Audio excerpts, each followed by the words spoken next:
everybody. Welcome to BRA Banter. My name is Jahan Corbin, and this is Lynn Haddad, and we are your hosts today. We're so happy to have you.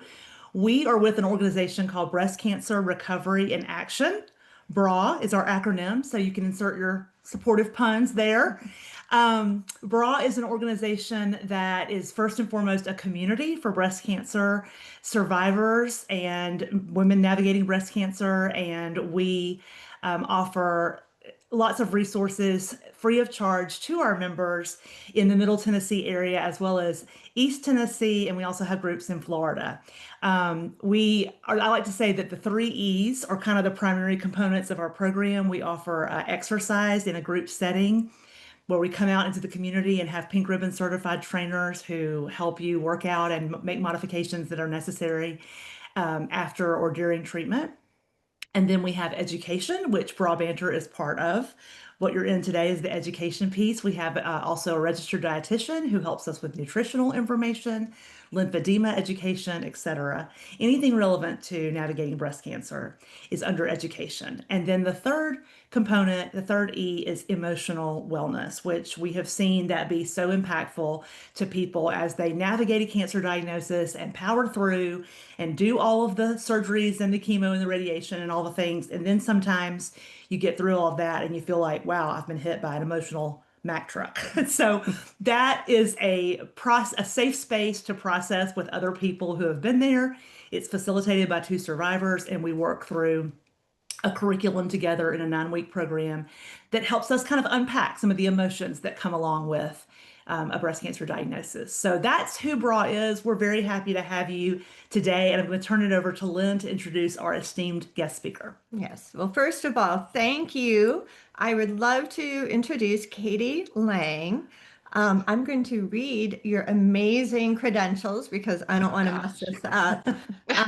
Katie has a master's in biotechnology from Johns Hopkins. She did a fellowship at the Hereditary Cancer Center for Genetic Counseling at Georgetown and has a master's in genetic counseling from Virginia Commonwealth University. And she is the medical director of genetic medicine at Vanderbilt University. So a very prestigious person, and we appreciate you carving time out of your, no doubt, very busy schedule to come and join us today. So thank you very much. You're welcome. I'm so excited to be here. We also like to include a fun fact for all of our viewers about our guest. And so your fun fact was that you have officiated 3 weddings. So that's pretty impressive. So obviously, Yeah. I'm the only person who finds you to be quite astute. That's right. People inviting you into their most important moment, right? All friends and family. But yeah, it's very cool. Yeah, she is not available, I don't think, for hire. Well, I mean, no, I'm just kidding. Probably not. Might even put location somewhere, maybe. Yeah, Right? yeah. Yeah, exactly. One was in Ireland, so that was, Oh, that would be really yeah, Awesome. definitely off the books, though. I don't think Ireland believes that wedding, is legal, yeah, but that's okay. More of an honorary position. Uh-huh. So- Exactly. Well, could you start us off by sharing a little bit about what brought you into the genetic counseling world and why you enjoy it so much? Yes, I would love to. So this was actually a second career for me, and I won't go into all the backstory, but essentially I always loved science, always worked in science, did my schooling in science, and I wanted a job where I felt like I could kind of bridge that gap from like the complicated science to people. So I loved talking about science, explaining things to people. And genetic counseling is a really kind of small but growing, but relatively small career. So I didn't really know much about it even when I was an undergrad. And it wasn't until later on that I was talking to some friends and trying to like figure out what to do with, this education. And she was actually going through something where genetic counseling would have been important. And so I was like, I think there are these people you can talk to, and if you have a family history of certain conditions and you're worried about your own risk, you can talk to them and they can guide you through the process. And she was like, you should do that job. Like, that's what you talk about all the time. And I was like, yes, I should actually do that job. And so the next year I was quitting my job and enrolling in grad school at 30 to start a new career. And it was one of the best choices I ever made. It's a very cool job for people that love science but want to work with people. Mhm. But maybe don't want to do the whole med school track, which is obviously intense and long and expensive, but it kind of gets you into that world with a more like manageable lifestyle and hours and things like that. So it's a very, very cool job. Wow. And I love that. I'm certainly we've gotten that vibe from you just because you described yourself as like a nerd with personality. Yeah. And I think that's so great. Like you're clearly you are so knowledgeable and understand the science and the headiness and can explain all that. But the people aspect where you enjoy working with people and kind of walking them through Yes. their genetic situation is really cool to see. Well, thank you. Yeah. Okay, so you mentioned the family history, and obviously in our world with breast cancer, we hear about those BRCA mutations, especially all the time, and I've heard of breast cancer running in families. So we think of breast cancer as being heavily tied to the genes. Is that the case? Is that accurate? It can be. So people are often surprised to hear one of the first kind of statistics we throw out when we meet with people is that actually only 5 to 10% of breast cancers are hereditary in the first place.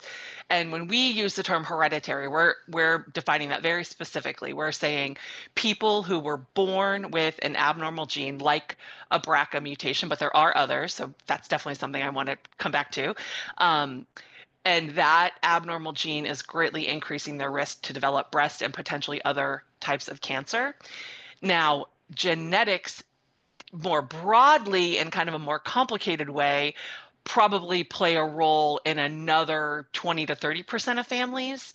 So there's kind of a piece of the, if we think of like a pie, we usually say, 10% of breast cancers are hereditary, and then another 20 to 30% are what we call familial, which those are families where there's more cancer than we would expect to see just by chance, just by like the normal statistics we know. But when we do genetic testing, we don't find anything. So a lot of people fall into that category. More people fall into that category than the actual we detect a mutation category. And the reason that those folks are important to know about is because oftentimes they themselves or their children or sisters or brothers may qualify for high risk or extra screening or earlier screening, just like BRCA carriers might. Even though their testing is negative. So it's not just about the testing, it's about the full evaluation of your family history, your particular situation, because the genetic testing, while it can be an extremely powerful tool, is only going to find the answer a small percent of the time. But there's a lot more people who could benefit from meeting with us. Obviously, I'm biased, but meeting with us and getting the thorough evaluation, because lots of those people might leave with a recommendation to get breast MRIs or earlier colonoscopies or, some other type of cancer screening, even though their testing is completely normal. So it's not just about the testing, it's about the kind of big picture of the family history and the Mhm. interpretation of the all of it together. Mhm. So it's really a distinction, I think, between genetic testing and genetic counseling. Is that Yeah, kind of the way exactly. to look at it? Yes.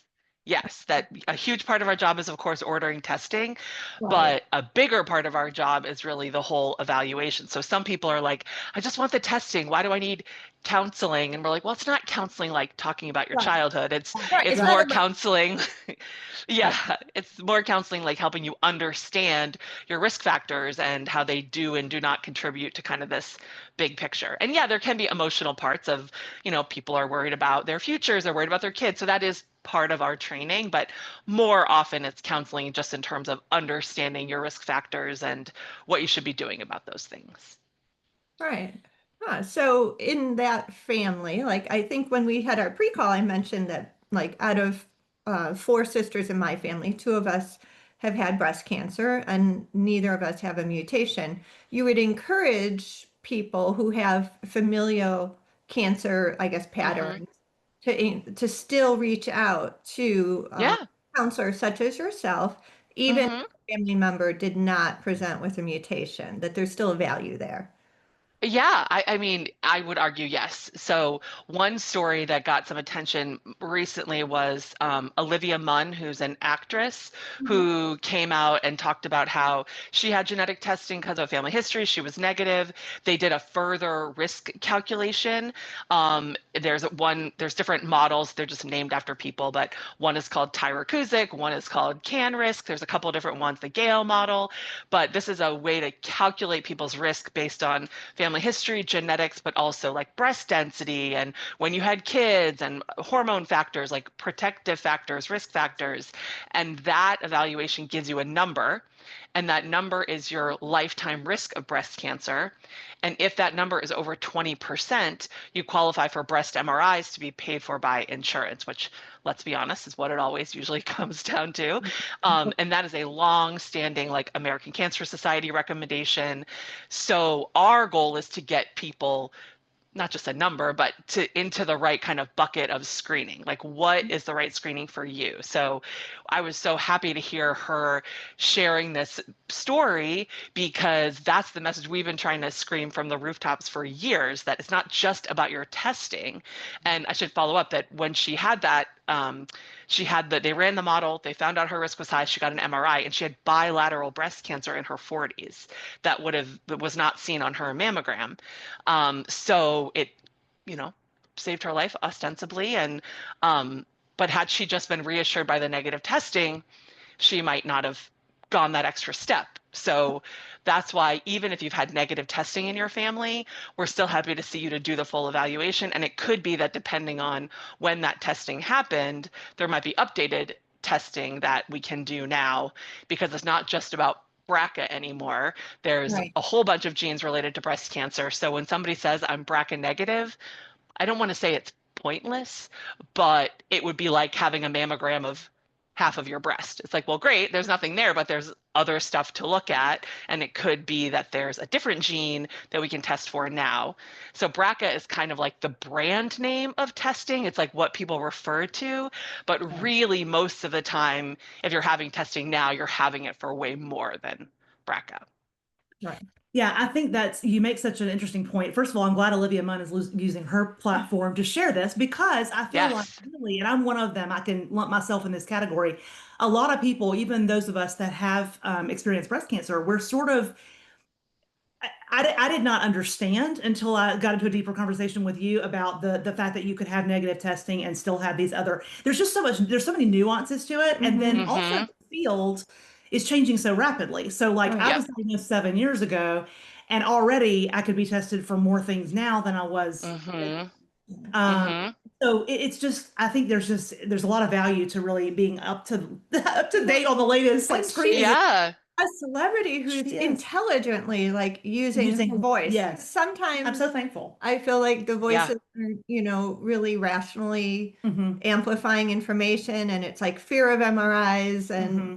like she's doing Yeah. it in, I think, a conscientious way that's empowering women. I I mean, that's the thing I love about I agree. everything that she has put out there. I personally do not care who celebrities voted for, but this kind of stuff I want to hear for. I want to hear. Yeah, I'm like here for this That's this. right. This I want to hear That's solid, right. for. Yes. solid scientific Yeah. information. Like, Yeah. I love it. So Yeah. Yeah, because you're right. Okay. Nuance is the name of the game, that it's not this black and white thing. so much more. Um, Yes. yeah. Um, so are some breast cancers more frequently associated with genetic mutations? Like when I was diagnosed with triple negative breast cancer 8 years ago, I was encouraged at the very beginning to get the basic genetic panel prior to chemotherapy because that was Mm-hmm. going to have an impact in which treatment I had. Mm-hmm. I actually went through genetic testing twice. I did the very short, like the BRCA quick panel Mm-hmm. to make a decision about treatment. And then later, after I'd gotten through treatment, I had maybe a little time to calm down. Then we did an Yeah, intensive panel. But is that's it, right. is it triple negative? Are there others as well that people have to have more concerns about genetic like mutations? So in terms of type of breast cancer, it's really in terms of invasive ductal carcinoma, which, there's many kind of subtypes of breast cancer, but for the most part, triple negative is sort of the outlier that is more likely to be hereditary than other types of breast cancer. So when we see that diagnosis, these days it's pretty much no matter how old you are, what your family history is, if it's triple negative, you kind of qualify for testing. For pretty much all other types of breast cancer, it really doesn't matter the stage, the type, it's about the age and the Okay. family history. Right. So it's kind of a combination of if it's under 50, it's considered early onset and therefore you qualify for testing. If Mhm. it's over 50, it would depend on the rest of the family history to see if you qualify for testing. But the guidelines are really kind of softening on a lot of this stuff. So we want to make sure people know that it's not a can you or can't you be tested, or it's really if it's information you're after, call one of us and we're never going to like turn someone away and say no, you shouldn't talk to us, because sometimes people are still motivated to do it, and even if insurance isn't going to pay for it, it's because again a lot of times that's what things come down to. Right. It's $250 if a person just wants to pay for it out of pocket directly. That's for any person, doesn't matter if you have cancer or not. And that's only at certain labs, so don't go around saying Katie told me I can Yeah. do this anywhere for 250. There's Right. certain labs, like anything, there's nuances, but that is a great advancement, I guess, or offering that these labs have to make testing a lot more accessible. So it isn't always about insurance. Yeah. I mean, that's not like cheap, but it's not as bad as certainly No. a lot of medical tests. Yeah, because the test actually costs like $5,000 or $6,000 when it goes through insurance. So it's a dramatic Right. reduction in the price compared to that. And so how often, I mean, this is kind of bleeding into our next question, but like how has the testing evolved and how often do we need to update our panel? It's a great question. So it really depends on when you were tested and what genes were included on your test Mhm. relative to your diagnosis and your family history. So some like mile markers for people to know about.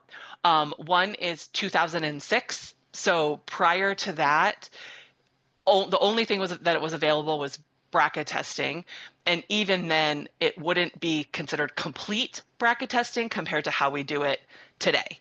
So if somebody was tested prior to 2006, they definitely need updated testing. The next kind of leap in testing was like 2013, 2014.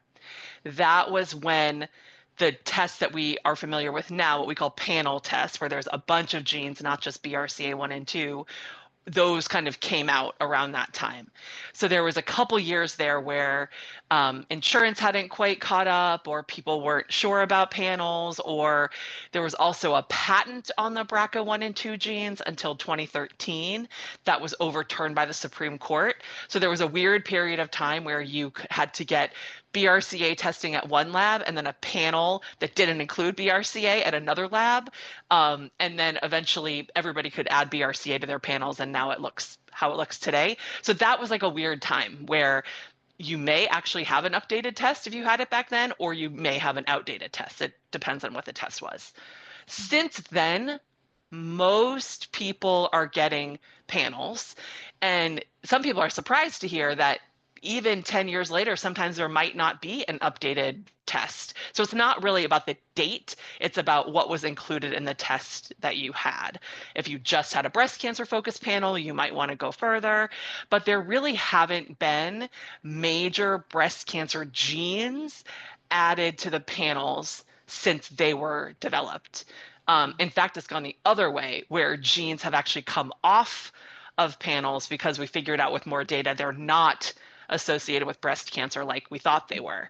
Um, so now there's really fewer breast cancer genes than there were before, which is interesting. So it goes in both ways. We discover more and add more, and we also take things off when we realize It's there's not actually not an association.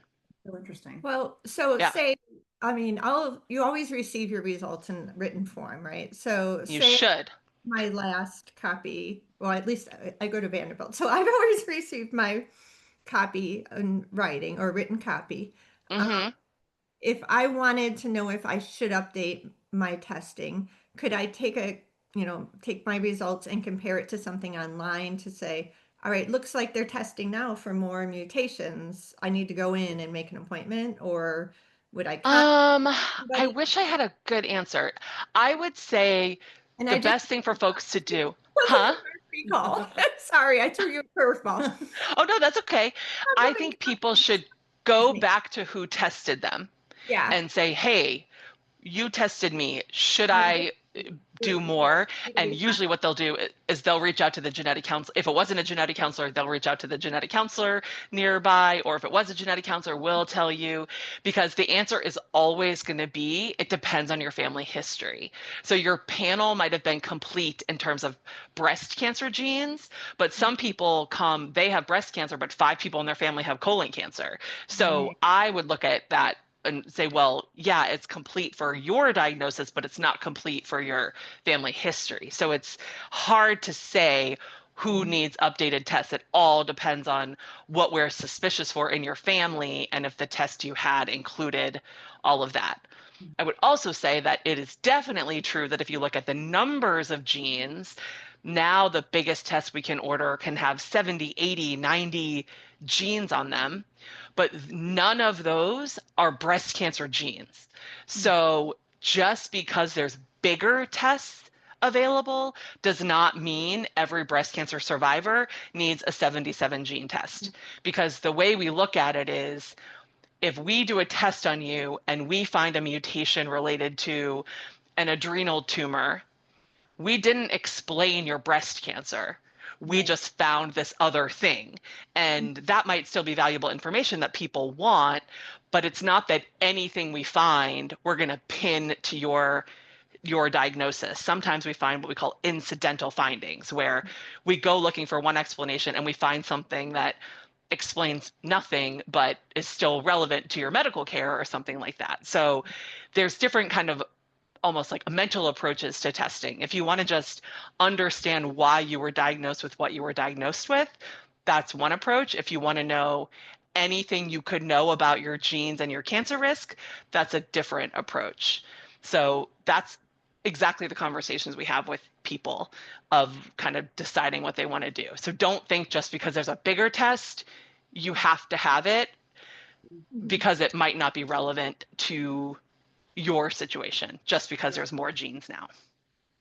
Well, since we're talking about people reaching out or making a phone call, trying to figure out whether or not it's worth more testing, I'm curious. A couple things. So this may be an ignorant question. I apologize, but are we talking about, are these all blood tests or are some of them saliva, or how are you testing? Is Yeah, part of my question. part one, got it. B is um we keep mentioning insurance, but for somebody who has been diagnosed with breast cancer and wants to be tested, whether they pay out of pocket or goes through insurance, how does do we have to have a referral? How do we get an appointment with somebody like you? Yeah, so for the first question, people are often surprised to hear that blood and saliva are equally as accurate. So the way I think about it is, there's just one machine and DNA gets put into it and the test is run. The difference in the blood and saliva is just where they're extracting your DNA from. So if you have done a saliva test, it does not mean you have to have a blood test. I always say to people, I would never order an inferior test for somebody. That would be unethical to do that. So they are equally as accurate head to head. So usually it's just a convenience thing. If you're in clinic and want to go get a blood draw, great. If you're at home and want to do a saliva test, great. With that said, there is a tiny tweak to the technology that is currently available at, again, some labs, where it does require blood and they can do a little bit of a deeper dive on certain regions of DNA that are hard to interpret. But we think only about 1 in 1,000 people are going to have a different result when they repeat their testing with this technology. So it's called an RNA analysis that gets added on. So people can debate what they feel about a 0.1% risk. Some people are like, if there's something new, I want it, I'm here. Other people are like, why would I spend money on a minuscule chance of something? I'll just wait until there's more updates. So it's a little tricky, but that RNA test does require a blood sample. With that said, a lot of the labs now offer free mobile phlebotomy, which means if we see you by telehealth, somebody will come to your house for free to do your blood draw. And that's kind of a remnant of the pandemic when we couldn't see people in person. And I'm assuming the labs ran some numbers and were like, hey, we're testing way more people this way, so let's Right.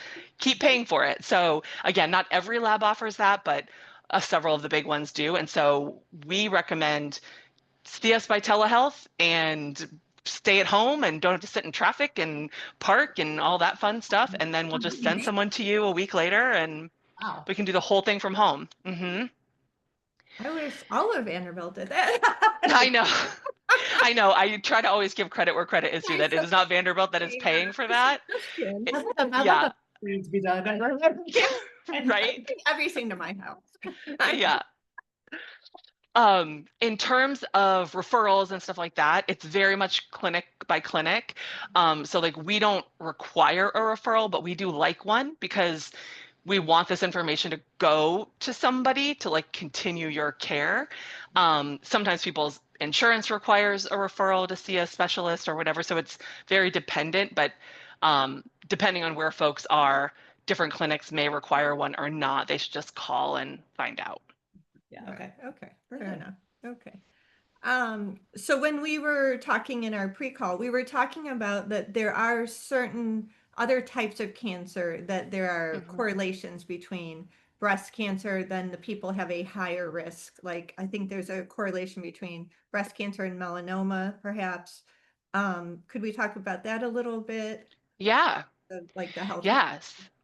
So that is one of the big reasons why, particularly breast cancer survivors, we would recommend at least they consider testing for themselves, even if this was all a long time ago and they're done with their treatment and they're doing great. Because what we hear a lot is, oh, I'm a breast cancer survivor, but I'm worried about my daughter, so I want her to be tested.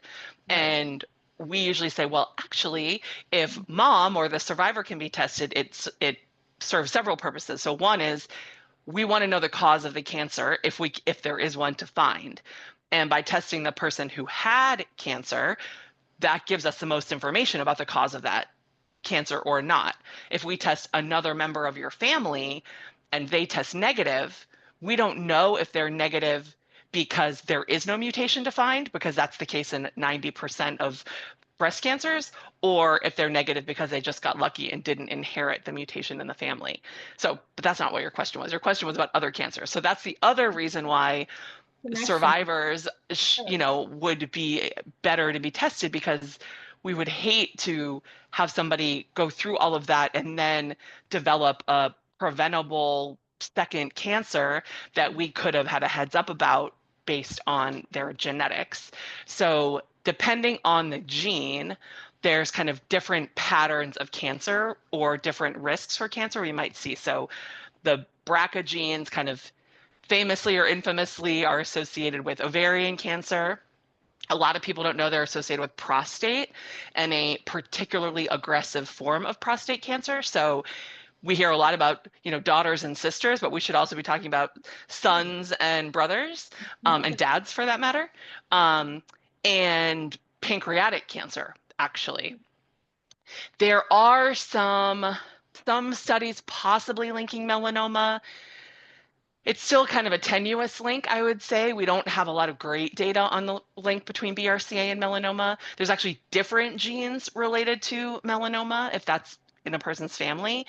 And the tricky thing about genetic risk for melanoma is that the recommendations are kind of the same either way, which is we should all wear sunscreen, avoid sunburns, and get our skin checked. So it's not a huge difference in a person's medical care versus something like ovarian cancer is, hey, we might recommend you get your ovaries removed if you have this risk, because we don't have a way to screen for ovarian cancer. Even if you're diligent about going to the doctor, ovarian cancer screening doesn't exist, which is devastating. So we have no this or this. It is surgery or nothing, pretty much. Now, I think some people are worried about documenting these Yeah. these patients in terms of implication for insurance companies. Can Hmm. this company deny coverage because of a documented mutation? No, And so they can't, and you don't do, is there anything it that prevents this from happening in the future? Do you know of? So, A law so that it is, it's against the law to do this? it's against two laws. Okay. So yeah, so we have a backup plan in case one Okay. goes away, which All right. Well, because might happen, right, yeah. if we're being honest. So We'll yeah, talk. so the yeah. So the Affordable Care Act, aka Obamacare, is the law that says there's no such thing as pre-existing conditions Right. for anybody.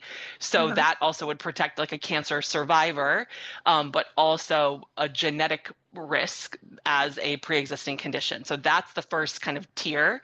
The Mhm. second tier, which was actually passed before the Affordable Care Act because there was no protection before that, is a genetics specific law called GINA. And GINA says that your job can't fire you as long as your company has more than 15 people. And your health insurer can't drop you or charge you more based on genetics if you haven't yet developed the thing that the gene causes. So it more is designed to protect like carriers or what we call like previvors, some people call them. So carriers who haven't yet developed cancer. If you've developed cancer, it's more the ACA that protects you, not so much GINA, Mhm. if that makes sense. Mhm. The loophole of GINA is that it does not protect against life insurance and long-term care insurance discrimination. And it was just that it wasn't included in the law when it was written. So it's not that they have, well, I guess they do kind of have carte blanche to to do whatever they want. We don't know that they all even ask about genetics, but if you have genetic testing through a lab or through a clinic like ours, it will go into your medical record and we can't keep that from happening. There's no like anonymous testing. It by law has to be part of your record. So that's another reason why, not that we're saying we don't care about breast cancer survivors and their insurance, but if you've already developed cancer, you're the better person to be tested than the kind of unaffected younger generation because you might be more likely to have life insurance in place or have those things already in place, so there's not as much of a risk versus somebody who's 25 and doesn't have life insurance yet because they it's just not on their radar, they can't afford it yet. For them to be tested and run the risk of having this negatively affect them even more. Okay. If that makes sense. Yeah, it So we does. wish we could be more concrete, but No, Well, that's okay. I mean, it is an evolving That's world, also right? that's part of the changing field that But- we're referring to. yeah. Weighs on people's minds, right? And trying to, Mm-hmm. right, having children when you have cancer is already a stress, Right. and nobody wants to put Yeah. additional Right. weight on their children, Right. right? And so trying Mm-hmm. to navigate the situation the best you can. Well, and that was what motivated me in the beginning 7 years ago, is because I do have a daughter, I have a sister, and and I mean, and to your point now, what I've learned, I've got brothers and sons and all the things. Mm-hmm. So it's not just the females in our lives, but I feel like that is what motivated me to even want to know, because I already had a diagnosis. Absolutely. What can I do to help protect her? But some or people protect look them? at Yeah. that, Right. and that I don't want to put the burden on her that it could ever be used against her. Well, and that's Right. Always the two different ways of looking at it is, and it's not a right or wrong. It's really individual for each person, Absolutely. right? So Right. really is a great transition, Lynn, because I was going to ask you one thing that we hear a lot about, Katie, is like the emotional impact on this Mm-hmm. of the genetic, not just the screening, but the counseling and kind of, I mean, Yeah. I know there's a lot of things that that if you did know, like knowledge can be power, and if you knew you could do something differently and maybe lifestyle modifications or whatever, that's great. And then maybe you use that information to make those changes. But if you are learning information that you, let's say, can't do anything about, it's just in your Mm-hmm. DNA. I'm just curious how you handle that and what you see um, in your patients that you talk to about the emotional impact and how you kind of navigate that with them. Yeah. Yeah, for sure. And that definitely is where the counseling part of genetic counseling comes in.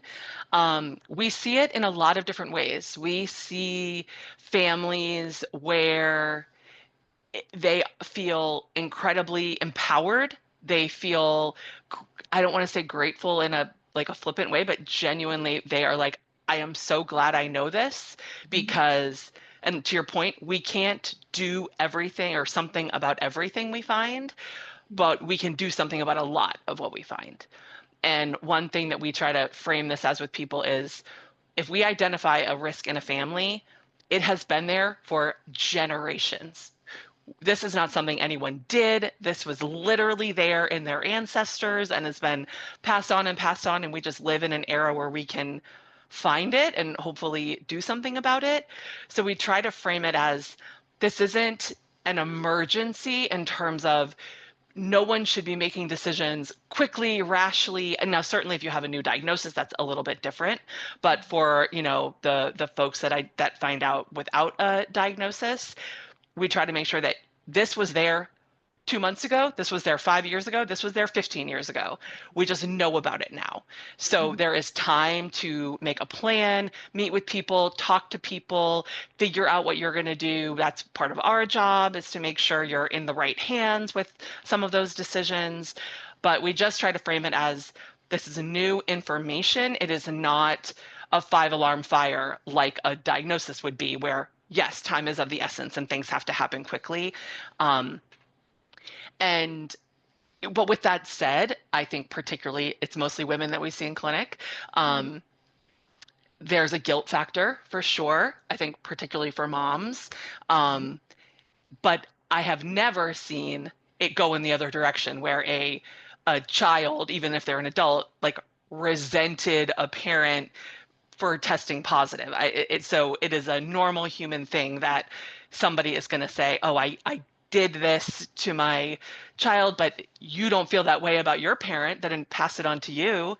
So I think that's a processing thing that's normal and human, but usually doesn't last too long, because very often people are grateful. And there's actually research to support that when people go through this process and test positive, there is a period of, worry and increased anxiety, but it usually goes back to normal. And in the end, people are grateful. There's not a lot of regret for having this type of information.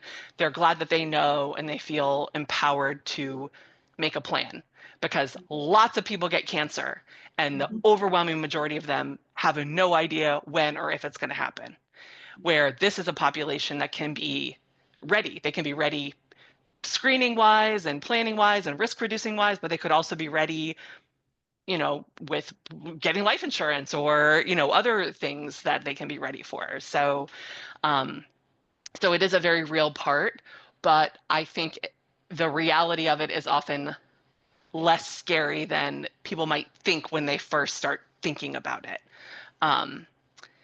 Because most people, and I would also say that one thing I have seen is just knowing why you got cancer is so powerful.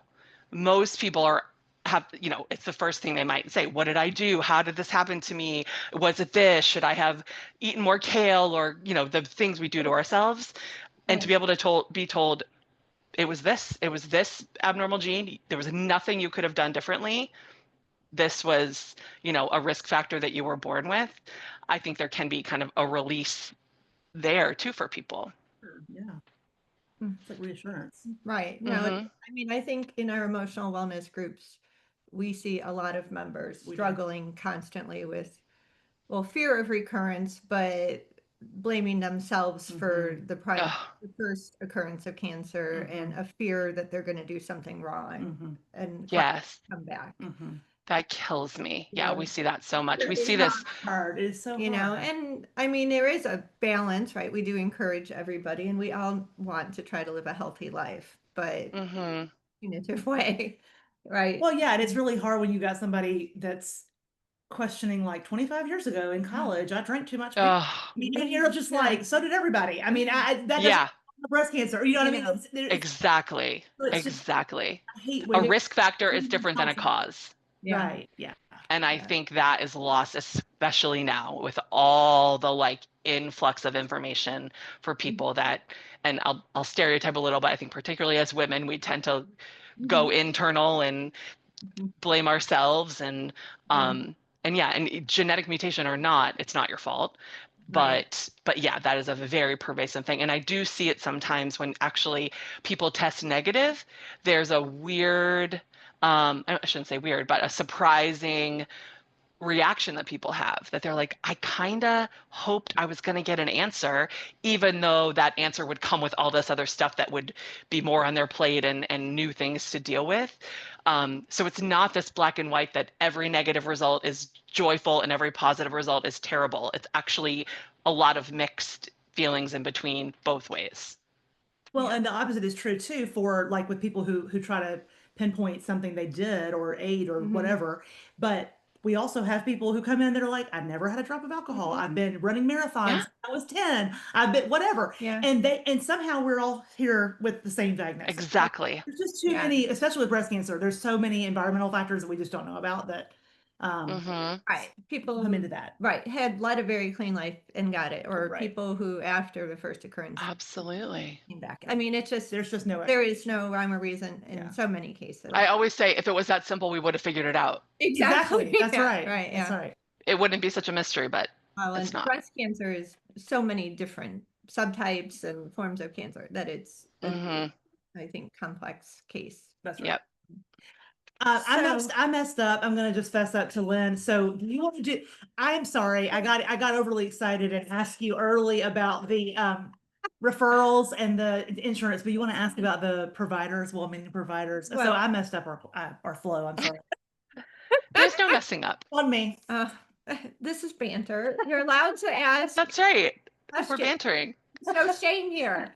This is a shame-free zone. Okay, thank you. I appreciate it. So the question, which I hadn't practiced, but no, it's okay. So can you talk about different providers and the different types of tests that are available? So there are some companies that are offering more poor quality tests, like online testing, and versus the very high quality from Vanderbilt, Yeah. and go over the types of tests that are available and why it's a And they may difference. not necessarily understand the difference in the Right, yeah. tests. A lot of them are Yes. well-meaning doctors don't necessarily know about that. Yeah. Yes. Yes. I will try to keep this short because I could And go on don't for get a your day, but information from a um YouTube video, please, because it's not a good source of medical information. I can tell you. TikTok, no. no. No. And internet ads, definitely no. Um so yeah, the bottom line is genetic testing is completely unregulated. So anyone can pass a couple like cleanliness inspections and are your reagents stored properly, a couple certifications, spend some money on a machine and call themselves a genetic testing lab. And there is no one who can say you're bad at this or you're great at this.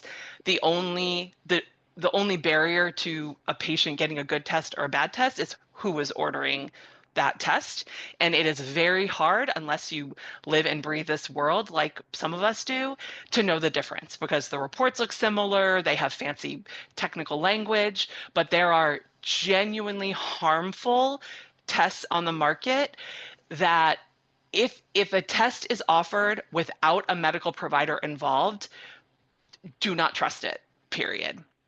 That doesn't mean it is incapable of finding something important, but it is far more likely to find false positives and all sorts of things. And that is where the whole thing with your medical records and GINA and that stuff can really matter. Because it's one thing to have an accurate test in your records affecting your ability to be insured. It is another to have a bad test result that's actually wrong in your record. And the provider you might have brought it to didn't know that it was how to scrutinize it properly and things like that. And it just becomes, oh, this person is BRCA1 positive, and you're off to the races in terms of surgeries and things like that that are unnecessary. And that's not being dramatic. Like this, I have seen with my own eyes a bunch of patients coming in with these reports that are essentially garbage. They've spent hundreds and hundreds, if not thousands of dollars on them out of pocket. They thought that they were getting something legit. They were being proactive. I don't begrudge people at all who are trying to learn about their healthcare. A lot of people might be like adoptees or just people that just might not know about their family history, so they might not qualify for the kind of testing that we do, which isn't the case. That's where the 250 can come in. So just be very, very careful where you send your DNA for whatever type of test it is, but especially if it's medical. And there is a process that some people do where if they've done like an Ancestry or a 23andMe, they can request their raw data file, they call it, and you can send it to a third company that will upload it and like reinterpret the parts of the test that those other companies didn't interpret. Those are also garbage. And there's actually been papers published on that it's basically 40% of the positive results were incorrect. And these are major risk genes. This is not small potatoes. This is like big life altering stuff that is completely inaccurate. So just be careful.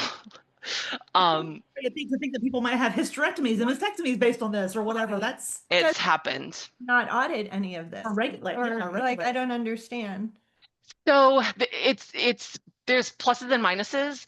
If they did regulate genetic testing, it would slow down the ability to like add new genes and change the technology. And so there are definitely downsides to that kind of thing. So the industry has probably kind of opposed regulation, like lots of industries do. But this is kind of the flip side of that, is that there's companies out there.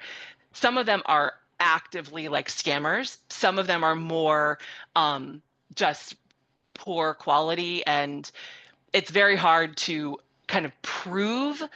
Like there's not a way I can, it's more of like a gut thing of like, this does not feel right. Like I've never heard of this company. There's like weird language on this report. So it's also tricky. We can't come out and say, don't trust. Some of them we can't come out and say, don't trust this. Others are more of a like, do you want to pay 250 and just go to like a reputable lab? Because there's only a handful of labs that really do this testing well. And most big cancer centers around the country use one of like 4 or 5 laboratories. So when it's a lab that's not one of those, we just apply a little more scrutiny. Yeah, I think it's true with like a lot of lab work actually. There was a woman who went to jail. Oh. Right? Over She a something. startup out west. Oh yeah, Theranos. That was it. Yeah. And Yeah.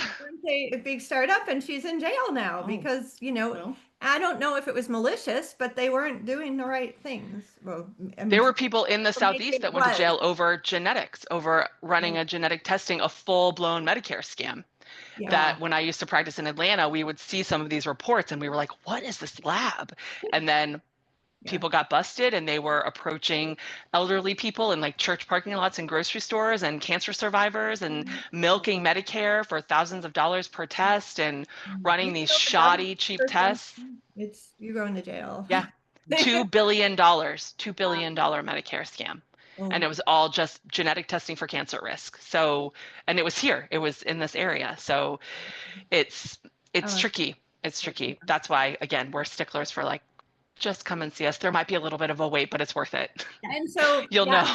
remember that, but so that was even a big company, right? So it's not even just if they're big, like you can't assume that makes them okay. You need to really do some due diligence. and that's what I was going to ask, what you recommend. Like, I mean, I think most of our listeners are probably in the Middle Tennessee area. Lynn and I are both in Nashville, and so we have very reputable, obviously we have Vanderbilt, but I'm wondering, would you recommend asking their oncologist, or how would you go about finding a good lab that you trust? Yeah. So you have to go through a medical provider anyway to order the test for you. So there's actually a website called, it's just findageneticcounselor.com. And you can just put in where you live. There's like a box of like what specialty, just click cancer, and it will show you everybody in your region. I would recommend it asks you in person or telehealth. I would click the telehealth if you're comfortable with telehealth, because there's also like standalone, just like genetic counseling telemedicine companies that will see people all over the country, and the wait time is like a couple days. So it's people like me, it's genetic counselors, board certified, who can see you, order a test for you, tell you what your results mean. So you don't have to go to like a Vanderbilt or a, Dana-Farber or wherever. Obviously we're biased and we would love to see you, but there's other ways to do it. Yeah, okay, Well, that's good to we know. could put a link on our blog. We will. We'll Yeah. double check that we got the right link with you, but that Yeah. way you can just click through Mhm. and we'll know that you're going to a reputable site. Mhm. Mm-hmm. Because yeah, we're not, I mean, I happen to go to Vanderbilt, but we're not just promoting Vanderbilt. No. And we want you to. Yeah, St. Thomas, locally in Tennessee, St. Thomas has a There's a lot great of genetic providers. counseling program. I would just type in like your hospital and genetic counseling and see what pops up, because smaller, what we call non-academic medical centers or community cancer centers have great genetics programs too. Yeah, absolutely. Okay, very good. I love your passion about this. I love talking to you because it just makes me excited to see how you take this to your job. So kind of the end, we'll wrap up here with, I want to be respectful of everybody's time, but what are you most excited about? What's coming next, do you feel like, in your field? And what are you most excited about? I think, well, I hope access is coming, meaning we know study after study shows that probably 90% of people with these mutations still don't know it. They still haven't been tested. So I do hope things like this, kind of taking the fear out of it, empowering people to know the right place to go, and to know that meeting with someone like me is not the same thing as agreeing to testing. I think people assume the appointment comes when you're ready, and that's not it. Not that I don't care if you have testing, but my job is not to convince you to be tested. I am neutral in terms of your decision to be tested, because just ordering a test that sits in a drawer is not helping anybody. So we want people to feel empowered with the information, what it can tell them, what it can't, and have them make the right decisions. So genetics is now becoming a frontline part of cancer, risk, screening, treatment. So more people are going to be tested than ever before, but probably most of them are not going to see a genetic counselor necessarily, which is fine. We are not the genetics police. Not everybody has to have testing through us, but we want people to know that we're here, we're available, because it's very often there's so much going on at the time of diagnosis that even if you had testing and you never talked to somebody about it, people might not even know what was on my test. What does it even look like? So we want to make sure people know that we are here, we're available, and we will see you whether you want it, don't want it, have already had it. We're not just here to order it. We're here to help you understand what it means for you and for your family. So genetics is not going away. It's just going to become more and more a part of healthcare. I love it. Wow. So we want people to know about us. 90% of people with mutations don't know it. That's what we think. That's across all mutations? We think so. Yeah. Because half of the carriers for BRCA, for example, are going to be men. There ain't a lot of men in line for my clinic. Yeah, being tested, wow, or being counseled. And that's not the men's fault. That is, the emphasis is on breast, ovarian, women. Right. It's not how it works. It's 50-50, all these mutations. So we need to catch folks with prostate cancer in their family and other types of cancers, and not just breast. A lot of education to be done. Oh, amazing. This has been so helpful. Yeah, you really taught me a lot. Thank you very much. I'll come back anytime. We would love to have you. Thank you for your expertise and for sharing your time with us. We're so grateful. Of course. All right. Enjoy the rest of your day. All right. You both too. Bye-bye.